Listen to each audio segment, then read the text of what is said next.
do quantum. Do quantum symposium was today, so that's why I'm wearing this very nice outfit. Long story short, thank God, symposium went well. What my team and I did, we just presented our research on optimizing the plasma industry through QBOS, quadratic unconstrained binary optimization. Really cool idea, really cool research, really cool results.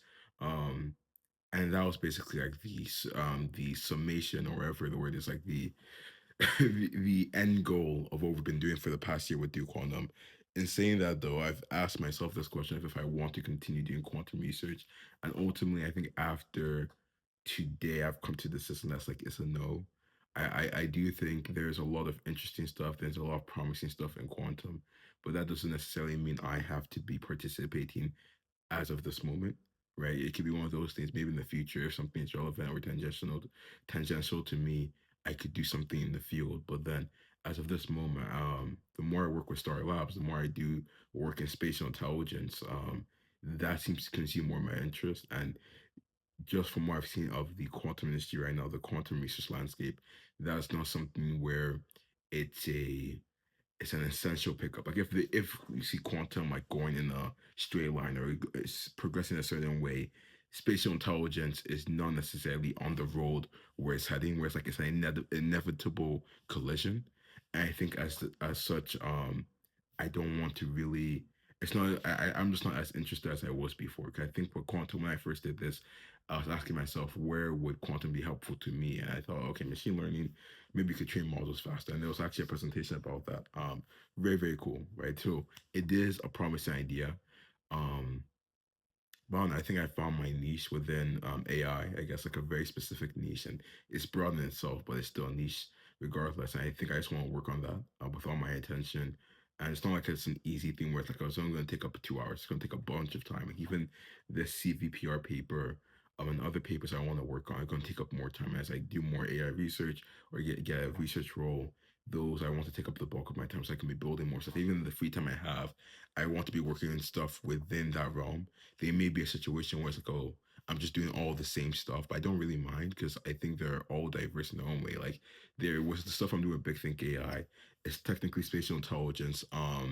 That's the NDA one. But then the stuff I'm doing here is spatial intelligence, but they're both very different angles of the problem, right? So it's diverse enough where I don't think I'll get bored. And I think even then, I'm not necessarily looking for diversity for the sake of diversity. I want them to contribute to each other in a way that like it amplifies my skill set and my knowledge.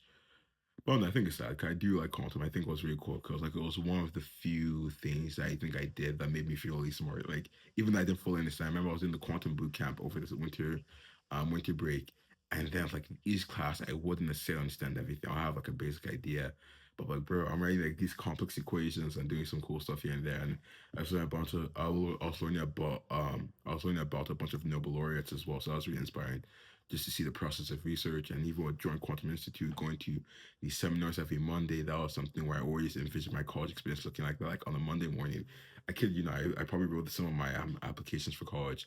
I would wake up and go to a quantum seminar or go to a seminar of sorts. And having the opportunity to do quantum is something I truly appreciate, but I don't think it's something I want to necessarily continue. I'll probably still try and like visit the quantum seminars at during Quantum Institute just to keep up with the field and learn what's going on.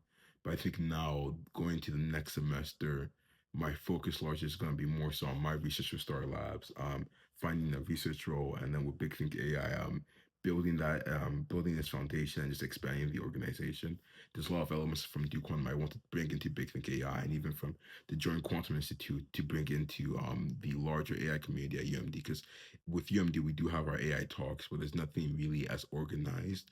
Um, because all it's like here, like I kid you, I've tried to find something, but it's all just like here. There's this group that's doing a talk, and this dude group doing a talk, and maybe there's a PhD defense here and there, but like nothing really where it's like organized where we just invite speakers and invite speakers as like a full thing. Maybe even like finding a niche, not just like AI, because that's a very broad thing, right? Like very, very broad. Maybe even spatial intelligence, still broad. But like if I can do that, I think it'll be really cool. Because I think it does have a lot of use. Like even with the Gaussian Splat reading group I joined a while back, which I'm doing. I'm gonna be talking about the paper. I'm gonna be talking about the NVIDIA Lyra paper for the group next week. even with that, I've seen just all of us learn a bunch, right? Like they're grassroots, they know more, way more than me, but like just seeing them learn more and helps them with their research, helps them with ideas, and just discuss stuff they're running into in their own work. I think it's just a useful thing in general. So to take what John Quantum Institute is doing and bring it to UMD for maybe spatial intelligence or something more specific, because spatial intelligence is really an architecture in itself. Um, Neither is John Quantum Institute to be fair, but like to do that would have use. I've been saying the same thing for like 3 lines now, but very excited. I'm very appreciative of my time with quantum. Obviously, we'll probably still, keep as a hobby. I guess I think that's a cool hobby to have. If I say, for whatever reason, quantum computing is my hobby, it'll be way more interesting. But besides that, I have nothing else to say. So have a great day.